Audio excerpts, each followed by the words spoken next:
Number 15. Launched as a limited edition model, the R-Spec was built to enhance the handling and power of the standard GT, offering an even more thrilling driving experience. At its heart was the same supercharged 5.0-liter V8 engine found in the regular GT, delivering an impressive 450 horsepower and 420 pound-feet of torque. This power plant was paired with a 6-speed manual or automatic transmission, allowing the R-Spec to go from 0 to 60 in around 4.5 seconds and finish the quarter mile in just 12.6 seconds at 117 miles per hour. Only 350 units were built, making the GT R-Spec a rare and collectible piece of Australian motoring history. Number 14. The F6 Typhoon R-Spec is one of those rare Aussie muscle sedans that made its mark not with a V8 rumble, but with a turbocharged inline-6 that could embarrass much pricier machines. At its heart was the legendary 4-liter Barra inline-6, fortified with a massive turbocharger and air-to-air intercooler. Power? A robust 362 horsepower and a staggering 406 torque. That torque figure made it one of the most muscular sedans in its class, especially when paired with the slick 6-speed manual. It could do 0 to 60 in the low 5-second range. Super quick for a 4-door family sedan in 2007. FPV limited production to just 300 units, making it a true collector's item among Aussie Ford fans. Number 13. The XY Falcon GTHO Phase 3 emerged from the Australian automotive scene in the early 1970s. Ford Australia unleashed this fire-breathing sedan as a successor to the already impressive XW Falcon GT. It hit the streets in 1971, and enthusiasts still talk about it with reverence. Powered by a 351 Cleveland V8 engine, the Phase 3 produced an official 300 horsepower, though it was rumored to deliver closer to 380 horses in reality. With its 11.5 to 1 compression ratio, it could sprint to 60 in just 6.4 seconds and complete the quarter mile in 14.2 seconds. Only 300 of these magnificent machines were produced from May to November 1971.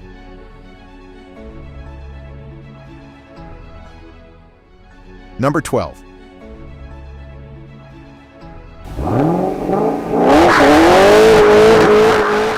Born as Holden Special Vehicles' ultimate send-off before the end of local manufacturing, the GTSR W1 was designed to go out with a roar, and it most certainly did. Under the hood sits a hand-built, supercharged 6.2-liter LS9 V8. Yes, the same engine that powered the legendary Corvette ZR1. With 636 horsepower and a thunderous 601 torque, the W1 hurdles from 0 to 60 in just 4.1 seconds. It's raw power you can feel in your chest, a visceral reminder that this is a car meant to be experienced, not just admired. HSV made only 300 road-going examples, and all were numbered, making them exceptionally rare. Number 11. When Ford Australia decided to revive the GT moniker in the early 90s, it wasn't just a marketing move, it was a nod to heritage, aimed squarely at fans of the original Falcon GTs from the late 60s and early 70s. Built to commemorate the 25th anniversary of the original XR GT, the EB2 GT was developed by Ford in collaboration with Tickford Vehicle Engineering. Under the hood sat a 5-liter Windsor V8 producing 268 horsepower. While that might not sound like tire-melting power today, it was no slouch back in the early 90s, especially for a full-size sedan. Performance-wise, it could hit 0 to 60 in 7.3 seconds. Only just 265 units were built. That makes it one of the rarest post-1970s GT Falcons ever produced. Number 10. As a performance upgrade of the LH Tirana SLR 5000, the L34 package was engineered to dominate the racetrack, particularly in endurance events like Bathurst.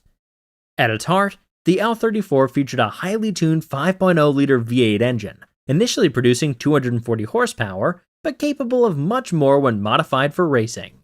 The L34 engine had stronger internals, including high-performance pistons, a larger camshaft, and modified heads, making it ideal for race tuning.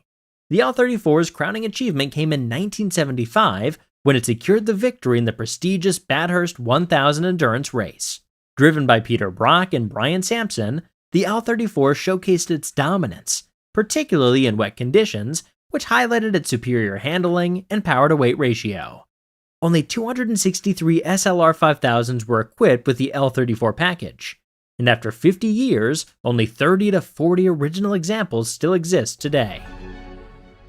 Number 9.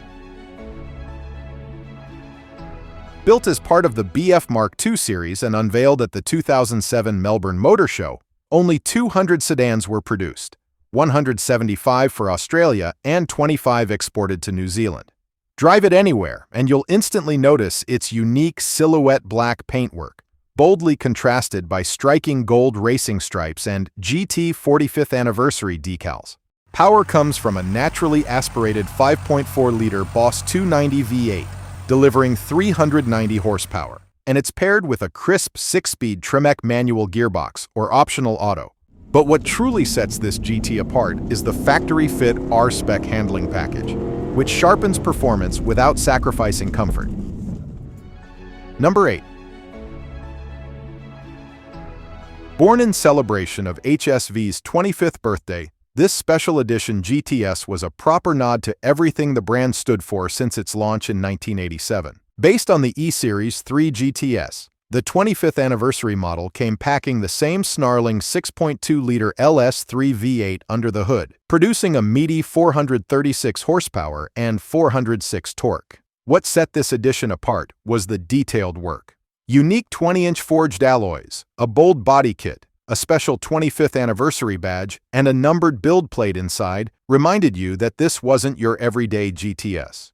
Only 140 units were built for Australia, with a handful more sent to New Zealand, making it a rare beast by modern muscle car standards. Number 7.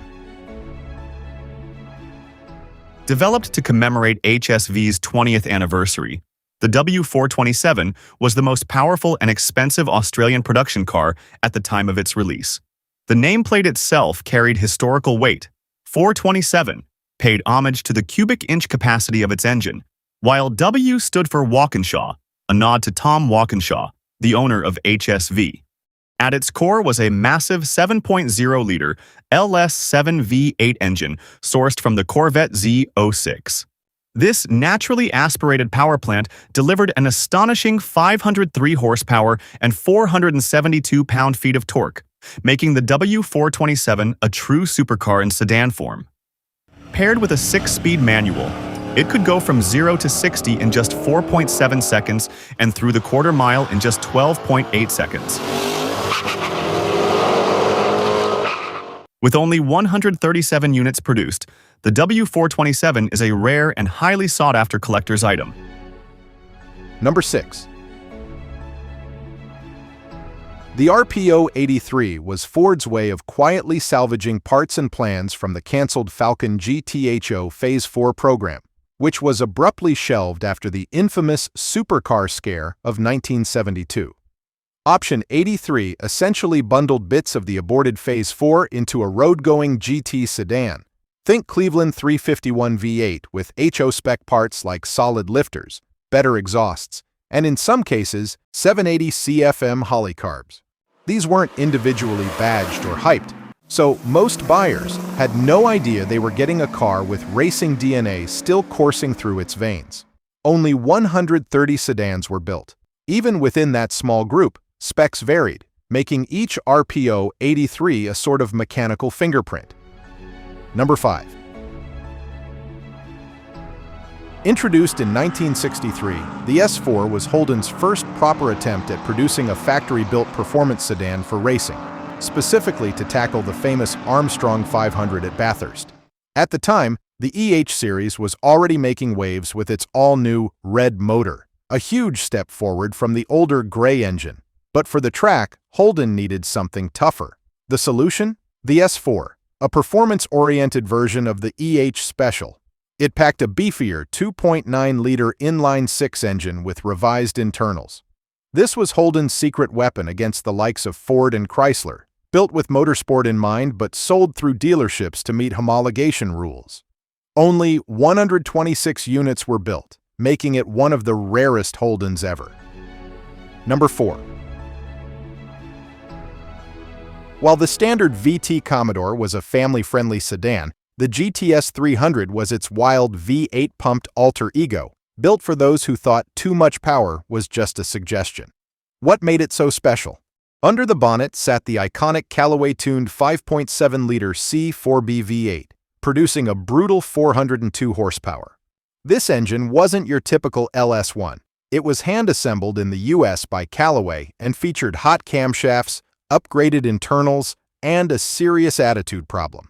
It could go to 60 in 5.1 seconds and run through the quarter mile in just 13.3 seconds. Only 117 units were ever built, making it one of HSV's lowest production runs. Each one is a unicorn today, with collectors keeping a close eye on values as they rise steadily. Number 3. Back in the mid-90s, Australia wasn't just busy winning cricket matches and perfecting Vegemite toast. It was also building one of the wildest performance sedans the world had ever heard of, the HSV GTSR. Drenched in retina-searing yellow paint and sporting a massive rear wing that could double as a picnic table, this was Holden Special Vehicles going full Mad Max. Under the hood was a hand-built 5.7-liter stroker V8, tuned by HRT to pump out 288 horsepower and 350 torque. It could run to 60 in 6.2 seconds and a quarter mile in the low 14. Only 85 were built. That's it, 85. Which makes the GTSR rarer than many Ferraris, but with way more mullet and attitude.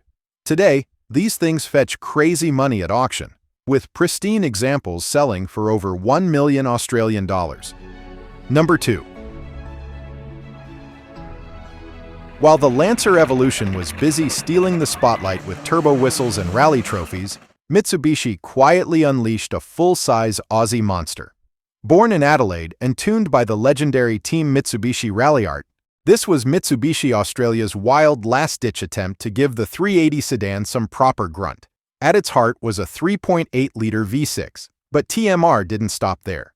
They bolted on a Sprintec supercharger, added a high-flow intake and exhaust, and massaged the ECU until the engine spat out a glorious 310 horsepower and 326 torque. The car's acceleration from 0 to 62 is a little underwhelming at almost 8 seconds. That's a far cry from the sub-6-second number TMR claimed.